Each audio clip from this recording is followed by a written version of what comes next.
वह अपने कर्तव्य के प्रति निष्ठावान और जिम्मेदार प्रतीत होती है। दिल लगाकर काम करती नजर आती है। फिर उसकी काट छांट और निपटान क्यों किया जाता है? उसके कर्तव्य निर्वहन के पीछे कौन से गलत उद्देश्य छिपे हुए हैं? काट छांट और निपटान किए जाने से उसे क्या लाभ होता है?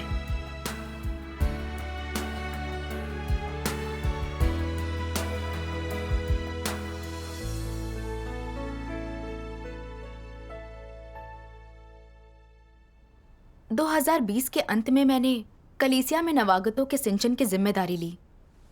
पहले तो उनकी संख्या कम थी, इसलिए जब वे अपनी समस्याएं लेकर मेरे पास आते तो मैं उन्हें सुलझाने में भरसक मदद करती। अगर मैं खुद हल ना कर पाती तो अगुआ से पूछती और डरती कि सिंचन ठीक ना होने पर वे मजबूत नहीं हो पाएंगे। बाद में नए सदस्यों की संख्या लगातार बढ़ती गई, इसलिए अगुआ ने 2 अन्य बहनों को मेरे साथ काम पर लगा दिया। हम सभी को कुछ नए विश्वासी सिंचन के लिए दे दिए गए। कई बार कुछ ऐसे नवागत मुझसे समस्याओं पर बात करने आते जो अन्य बहनों की जिम्मेदारियों के दायरे में थे। मैंने सोचा कि मेरा समय सीमित है। अगर मैं उनकी मदद करूंगी तो क्या इससे उनके सिंचन में बाधा नहीं आएगी जिनके लिए मैं जिम्मेदार हूं? चूंकि इनके लिए वे बहनें जिम्मेदार हैं, तो वे ही इनकी समस्याएं सुलझाएं। ये मेरी समस्या नहीं है। इसलिए मैंने उनके साथ संगति नहीं की। अगर की भी तो लापरवाही और बेमन से की। हाँ, तो फिर उनका क्या हाल रहा? कुछ दिनों बाद पता चला कि उनमें से कुछ पूरे हफ्ते सभाओं में नहीं आए क्योंकि उन्हें किसी समूह में नहीं डाला गया था। कुछ इसलिए नहीं आ रहे थे क्योंकि संगति करके उनकी धारणाएं दूर नहीं की गई थीं। मैं ये सुनकर थोड़ी परेशान हुई। मुझे लगा इसका कारण था मेरा गैर जिम्मेदार होना और उनकी परवाह ना करना। पर मैंने आत्मचिंतन करने की कोशिश नहीं की। जल्दी ही कुछ नए विश्वासियों ने, जिनके लिए वे 2 बहनें जिम्मेदार थीं, जीवन में कुछ कठिनाइयों से निराश होकर सभाओं में आना बंद कर दिया। चूंकि मैं उन्हें थोड़ा बेहतर जानती थी, इसलिए अगुआ ने मुझसे मदद करने को कहा। मैं बिल्कुल इच्छुक नहीं थी। अब उनके लिए अन्य बहनें जिम्मेदार थीं। अगर मैं उनकी मदद करूंगी तो मेरे कार्य के परिणाम प्रभावित होंगे। जितना सोचती उतना लगता नुकसान मेरा है, तो मैंने मना करने के बहाने ढूंढे। कहा कि मैं व्यस्त हूं तो किसी अन्य नवागत का सिंचन नहीं कर सकती। हाँ, इस तरह नए विश्वासियों की सहायता कर सहारा ना देना गैर जिम्मेदारी है। मुझे उस समय इसका एहसास नहीं हुआ। बाद में अगुआ ने हमारी कार्य प्रगति की जांच की और हमसे पूछा कि कुछ नवागतों को समूहों में क्यों नहीं जोड़ा गया और वे सभाओं में क्यों नहीं आ रहे। वो कारण जानना चाहती थी।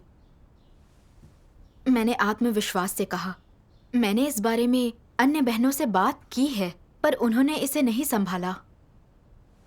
फिर अगुआ ने मुझसे पूछा, क्या ये उनकी जिम्मेदारी है? तुमसे कोई लेना देना नहीं। मैं अभी भी खुद को सही ठहरा रही थी। मैंने कुछ भी गलत नहीं किया। मैंने अपनी सारी जिम्मेदारियां संभाल ली। मैंने नए विश्वासी उन 2 बहनों को सौंप दिए थे। ये मेरी जिम्मेदारियों के दायरे में नहीं आता। मेरा उन पर कोई ध्यान न देना उचित है। अगुआ ने स्वार्थी होने और केवल अपना काम करने के लिए मेरी आलोचना की। अन्य बहनों के काम में समस्याएं थी, पर मैंने देखकर भी अनदेखा किया। इसलिए कई नए विश्वासी सभाओं में नहीं आ पाए। यह गैर जिम्मेदारी थी। उसने मुझे कर्तव्य करने से रोका ताकि मैं अपनी समस्याओं पर सोचूं। मैं तो उस समय स्तब्ध ही रह गई। कोई कर्तव्य ना होने से मैं दुखी हो गई और अपने आंसू नहीं रोक पाई। उस समय मैं ये तथ्य स्वीकार ही नहीं पाई। नवागत सभाओं में भाग नहीं ले रहे, इसके लिए क्या मैं जिम्मेदार हूं? उस समय उनके सिंचन के लिए दूसरी बहनें जिम्मेदार थीं। इस तरह मुझे जिम्मेदार ठहराना गलत है।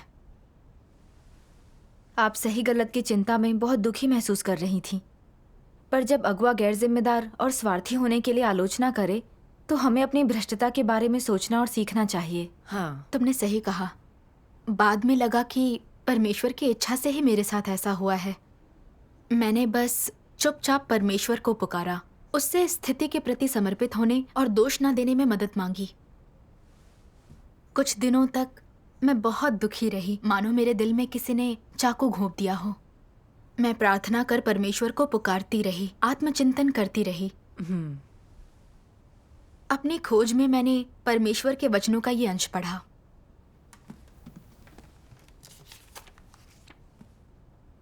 तुम चाहे जो भी सोच रहे हो, तुम सत्य का अभ्यास नहीं कर रहे, तुम में वफादारी नहीं है और हमेशा तुम्हारे अपने विचार, सोच और मत होते हैं। परमेश्वर इन चीजों को देखता है, परमेश्वर जानता है। क्या तुमने सोचा कि परमेश्वर नहीं जानता? तुम कितने मूर्ख हो।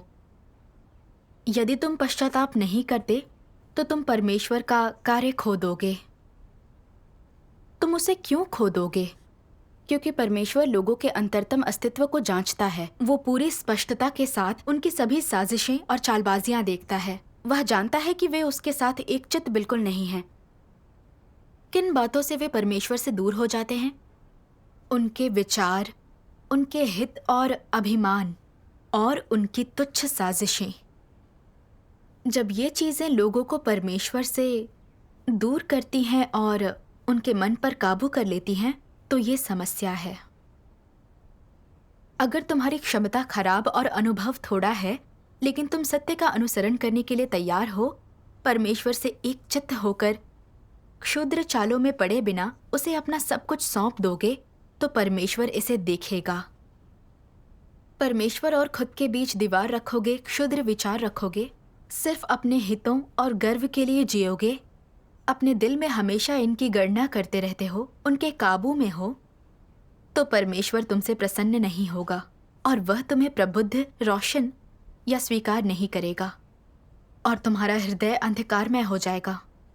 कर्तव्य करो या कुछ और, तुम उसे बिगाड़ ही दोगे, वह बेकार हो जाएगा।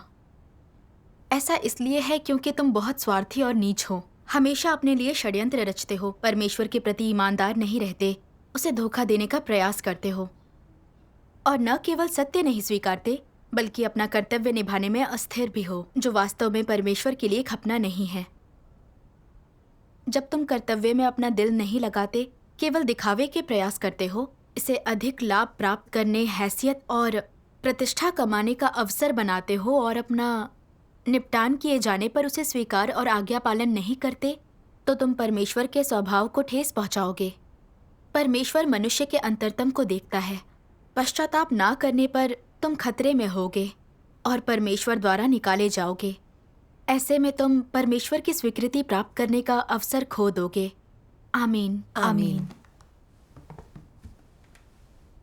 परमेश्वर के वचनों ने मेरी असली हालत प्रकट कर दी। मैंने परमेश्वर से हिसाब किताब करते हुए अपने हितों के लिए षड्यंत्र रचा। जो काम मेरे लिए लाभदायक होता उसे मैं खुशी से करती, अगर लाभ ना होता तो कोई ध्यान न देती। मैंने उन नए विश्वासियों पर पूरा ध्यान दिया जिनकी जिम्मेदार मैं थी, इस डर से कि अगर सिंचन नहीं हुआ तो वे चले जाएंगे, पर उन पर ध्यान नहीं दिया जिनके लिए मैं जिम्मेदार नहीं थी। लगा अब वे दूसरी बहनों को सौंपे गए हैं, तो सिंचन में आई समस्याओं का मुझसे कोई लेना देना नहीं, इसलिए मैं जिम्मेदारी ना भी लूं तो मेरे हितों पर कोई असर नहीं पड़ेगा। जब वे नए विश्वासी समस्याओं के बारे में बात करने मेरे पास आए, तो ये देखकर कि वे मेरे दायरे में नहीं आते, मैंने उनके साथ संगति नहीं करनी चाहिए। उनकी थोड़ी मदद की भी तो बस बेमन से की। अगुआ ने उन्हें सामान्य रूप से सभाओं में शामिल ना होते देख मुझसे मदद करने के लिए कहा, पर मैंने बहाने बना दिए। मैंने नवागतों का अच्छे से सिंचन करने पर नहीं सोचा ताकि वे जल्दी से सच्चे मार्ग पर जड़ें जमा सकें। मैंने सिर्फ अपने हितों के बारे में सोचा, परमेश्वर की इच्छा के बारे में नहीं। मैं कितनी स्वार्थी और नीच थी। मैंने अपने कामों और अपनी जिम्मेदारियों की सीमाएं खींचती थी। लगता था अपनी जिम्मेदारियों से परे हर चीज की उपेक्षा करना उचित है। उनकी समस्या का मुझसे लेना देना नहीं है। मैं मालिक के लिए काम करने वाले किसी अविश्वासी की तरह थी, मानो मुझे काम के पैसे मिलते हों। मैं अपने हितों की सोचती थी, कुछ और नहीं करना चाहती थी। अतिरिक्त प्रयास करने को तैयार नहीं थी। ये कर्तव्य निभाना कैसे था? मैं तो एक सेवा करता थी। मेरा रवैया परमेश्वर के लिए घृणास्पद था। मैं भी ऐसी हो सकती हूँ। कर्तव्य में मैं सिर्फ अपना काम संभालना चाहती हूँ, अपनी जिम्मेदारियों से बाहर की समस्या से निपटना नहीं चाहती। अब मैं देख सकती हूँ कि यह केवल सेवा करना है, सृजित प्राणी का कर्तव्य निभाना नहीं। ये हाँ। सच है। कुछ नवागतों को कोई सभा समूह नहीं मिला और वे बहुत ज्यादा चिंतित हो गए। उन बच्चों की तरह जो रास्ता भटक गए हों। वे मेरे पास आए। मुझे समूह खोजने में उनकी मदद और उनकी समस्याओं पर संगति करनी चाहिए थी। इसके बजाय मैं स्वार्थ में पड़कर अपने कार्यों में व्यस्त रही और उनकी उपेक्षा की। इसलिए वे नवागत सभाओं में नहीं आए। इस विचार ने मुझे खेद और आत्मग्लानि से भर दिया। मुझे लगा मुझ में मानवता नहीं है। मेरी काट छाट निपटान और मेरा कर्तव्य रोकना परमेश्वर की धार्मिकता थी।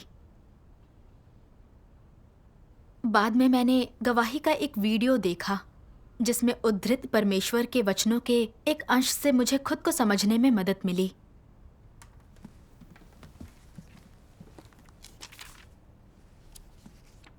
मसीह विरोधियों में अंतःकरण, समझ और कोई मानवता नहीं होती। वे न केवल बेशर्म होते हैं बल्कि उनकी एक और पहचान भी होती है। वे स्वार्थी और नीच होते हैं। स्वार्थ और नीचता का शाब्दिक अर्थ समझना कठिन नहीं है। उन्हें अपने हित के अलावा कुछ नहीं सोचता। अपने हितों से संबंधित हर चीज का ध्यान रहता है। वे उसके लिए कष्ट उठाएंगे, कीमत चुकाएंगे, उसमें तल्लीन और समर्पित रहेंगे। जो उनके हितों से जुड़ा नहीं होता उसे वे आंखें मूंद कर अनदेखा करते हैं। दूसरे लोग जो चाहे सो कर सकते हैं।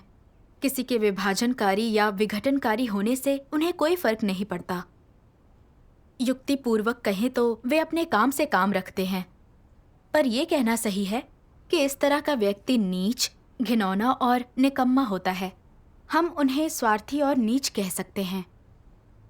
मसीह विरोधी किसी भी कार्य में परमेश्वर के घर के हितों का विचार नहीं करते। वे केवल इस बात पर विचार करते हैं कि कहीं उनके हित तो प्रभावित नहीं हो रहे।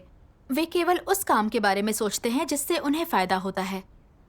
उनके लिए कलीसिया का मुख्य कार्य उनके लिए खाली समय का काम है। वे उसे गंभीरता से नहीं लेते।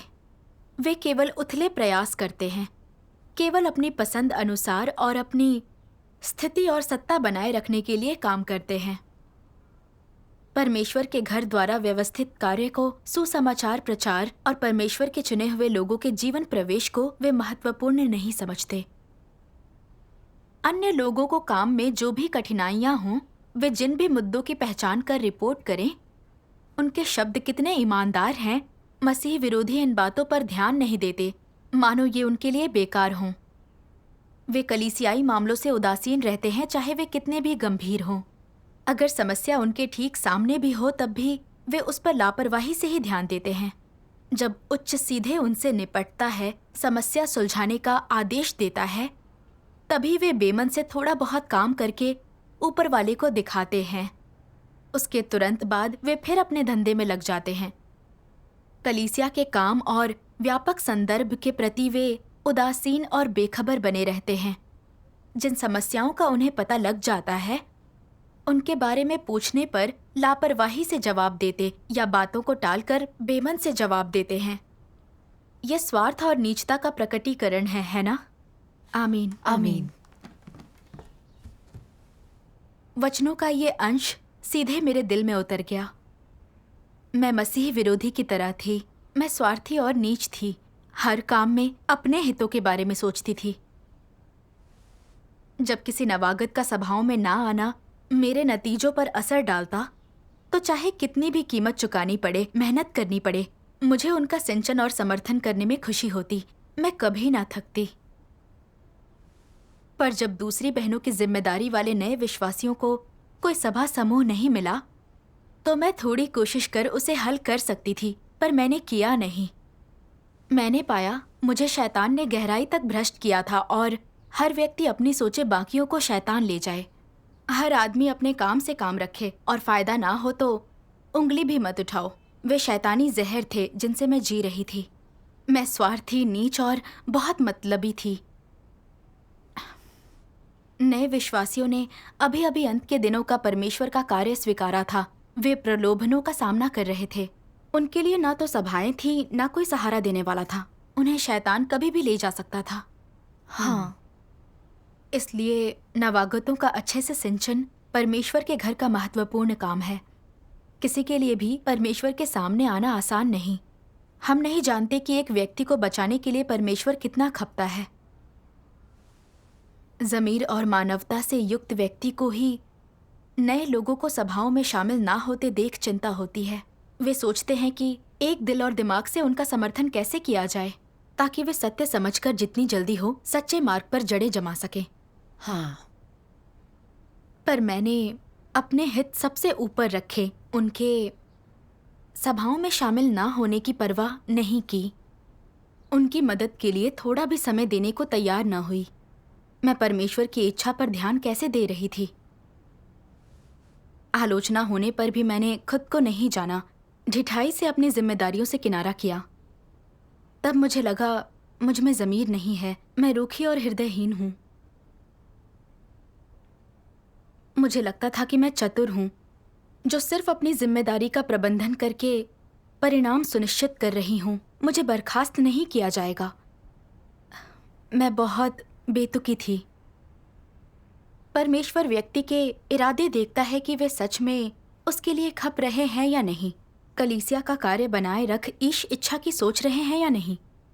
सिर्फ अपने सतही परिणाम तो नहीं देख रहे। हाँ, कर्तव्य में हमेशा अपने हित बनाए रखते हुए भले ही तुम कष्ट उठाओ और कीमत चुकाओ, तुम्हारा भ्रष्ट स्वभाव नहीं बदला तो अंत में तुम्हें परमेश्वर द्वारा निकाला जाएगा। मैंने परमेश्वर की इच्छा या परमेश्वर का स्वभाव नहीं समझा। खुद को बचाने के लिए मैंने चालें चली, सिर्फ अपने काम की परवाह की, जिससे नए विश्वासी बाधित हुए और चोट पहुंची। परमेश्वर को मेरे किए कामों से घृणा है। मेरे तुच्छ गणनाएं और घटिया इरादे परमेश्वर की जांच से बच नहीं सके। अंततः मैं खुद को बचा नहीं पाई। मुझे उजागर कर बर्खास्त किया गया। परमेश्वर का धार्मिक स्वभाव मुझ पर आया। मैंने जो बोया वही काटा। मैं पछतावे से भर गई और स्वार्थी होने पर खुद से नफरत करने लगी। मैंने परमेश्वर से प्रार्थना की, सर्वशक्तिमान परमेश्वर, अपने कार्यों में मैं सिर्फ अपने निजी हित सोचती हूँ, जिससे नए विश्वासी सभाओं में नहीं आ पाए। मुझ में बिल्कुल मानवता नहीं है, सजा की हकदार हूँ।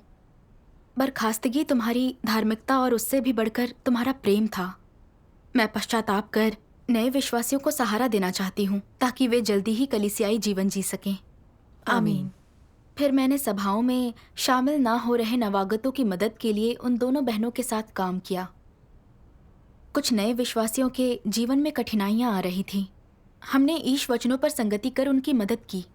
उनकी हालत काफी सुधर गई और वे कलीसियाई जीवन में भाग लेने लगे। संगति द्वारा सहायता और सहारा पाकर कुछ अन्य नवागत भी फिर से सभाओं में भाग लेने लगे। मुझे बहुत खुशी हुई। मैंने साथ काम करने वाली बहनों से कहा कि जब कोई नया विश्वासी सभाओं में शामिल ना हो या उससे संपर्क ना हो पाए तो वे मुझे तुरंत बता दें ताकि मैं उनकी सहायता कर सकूं। इसका अभ्यास करने से मुझे और शांति मिली। परमेश्वर का धन्यवाद। कुछ दिनों बाद अगुआ ने कहा कि मैं नए विश्वासियों के सिंचन का कार्यभार फिर से संभाल सकती हूँ। ये खबर सुनकर मैं अपने आंसू नहीं रोक पाई। मैं भाई बहनों के प्रति इतनी गैर जिम्मेदार, इतनी स्वार्थी थी, पर कलीसिया ने मुझे कर्तव्य निभाने का एक और मौका दिया। मैंने परमेश्वर को हृदय से धन्यवाद दिया। परमेश्वर का धन्यवाद। काट छाट और निपटान होने पर अच्छा तो बिल्कुल नहीं लगता, पर वास्तव में इसका अनुभव करने से दिखता है कि इसमें परमेश्वर का प्रेम और उद्धार छिपा है। सही है। सच है। बाद में मैंने परमेश्वर के वचनों में ये पढ़ा,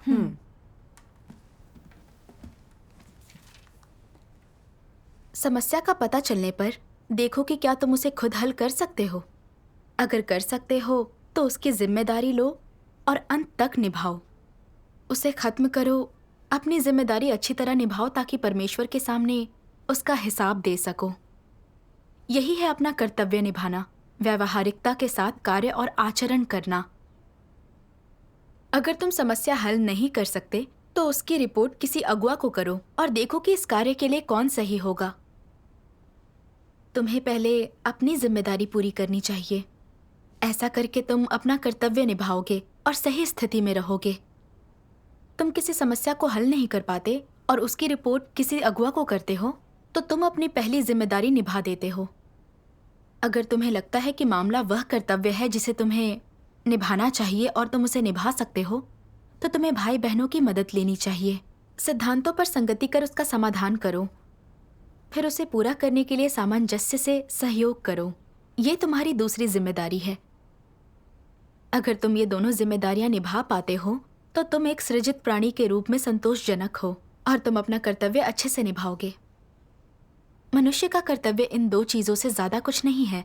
अगर तुम वो सब कर सकते हो जो तुम देखते हो और उसे संभाल सकते हो और अपना कर्तव्य अच्छी तरह निभा सकते हो, तो तुम परमेश्वर की इच्छा के अनुरूप होगे। आमीन। आमीन। परमेश्वर के वचन बहुत स्पष्ट हैं। परमेश्वर के घर में भले ही सबका कर्तव्य अलग है और हमारी जिम्मेदारियां बटी हुई हैं, काम अलग हैं पर परिवार एक है। हाँ। हो सकता है कोई चीज तुम्हारी जिम्मेदारी ना हो, लेकिन अगर तुम्हें कोई समस्या दिखे तो वो करो जो करना चाहिए। सोचो कि भाई बहनों के साथ काम कैसे किया जाए कि कलीसिया का काम प्रभावित ना हो। हाँ। अगर तुम खुद कोई समस्या हल ना कर पाओ तो अन्य भाई बहनों के साथ सहयोग करो या अगुआ को बताओ, ताकि कलीसियाई काम बनाए रखकर अपना कर्तव्य निभा सको। सही है। कोई समस्या देखकर भी अगर तुम निष्क्रिय रहते हो तो तुम केवल एक कर्मचारी हो, एक सेवा करता हो, परमेश्वर के परिवार का सदस्य नहीं। यह एहसास होने पर मैंने अपने दिल में परमेश्वर से प्रार्थना की। उसकी अपेक्षाओं के अनुरूप अपना कर्तव्य करने के लिए तैयार हो गई। परमेश्वर का धन्यवाद। आपकी समझ अच्छी है। अब मेरे पास भी अभ्यास का मार्ग है। हमें अपने कर्तव्य में अपना दिल लगाना चाहिए, चाहे कोई काम हमारी जिम्मेदारी हो या नहीं। समस्या दिखे तो उसे हल करना या अगुआ को बताना चाहिए। यही परमेश्वर की इच्छा है। हाँ, मुझे याद है एक बार एक नई विश्वासी पहले सभाओं में ठीक से आती थी, फिर पता नहीं क्यों उसने आना बंद कर दिया। हम उससे संपर्क भी नहीं कर पाए। फिर एक शाम अचानक उसने मुझे संदेश भेजकर मेरा हाल चाल पूछा। मैंने सोचा इससे संपर्क करना बहुत कठिन है, मुझे मौके का फायदा उठाकर बात करनी चाहिए। देखूं ये किसी समस्या में तो नहीं पड़ गई। हाँ, पर फिर मैंने सोचा मैं एक सभा के लिए सामग्री तैयार कर रही हूँ, समय भी कम है। अगर इसकी मदद करने में समय लगाया तो मेरा अपना काम रुक सकता है। मैंने किसी और से उसकी बात करवाने की सोची। वैसे भी मैं उसके लिए जिम्मेदार नहीं थी, फिर मैं शांति से अपना काम कर सकती थी। इस विचार पर मुझे एहसास हुआ इससे कतराना स्वार्थी और गैर जिम्मेदार होना है। इस बहन ने मुझ तक पहुंचने का प्रयास किया। इस मौके पर मुझे उसकी सहायता कर सहारा देना चाहिए। निश्चित हाँ। रूप से। इसलिए मैंने उसे वीडियो कॉल की। बातचीत से मुझे पता चला उसका पति उसके सभाओं में शामिल होने का विरोधी था। विवशता में उसकी हालत खराब हो गई थी, इसलिए उसने आना बंद कर दिया था। मैंने परमेश्वर के कुछ वचन भेजे जो उसकी स्थिति के बारे में थे और परमेश्वर की इच्छा पर संगति की। स्थिति से उबरने के लिए परमेश्वर पर निर्भर रहने को प्रोत्साहित किया। परमेश्वर के वचन पढ़कर उसके चेहरे पर मुस्कान आ गई। उसने इससे पार पाने का विश्वास जताया और कहा कि उसे परमेश्वर के उन्हीं वचनों की जरूरत थी। अंत में उसने सभाओं में फिर से शामिल होने की इच्छा व्यक्त की। परमेश्वर बहुत का बढ़िया। धन्यवाद। जब उसने ऐसा कहा तो मुझे खुशी तो हुई पर खेद भी हुआ। खेद इसलिए कि मैंने अभी अभी अपने हितों पर विचार किया था।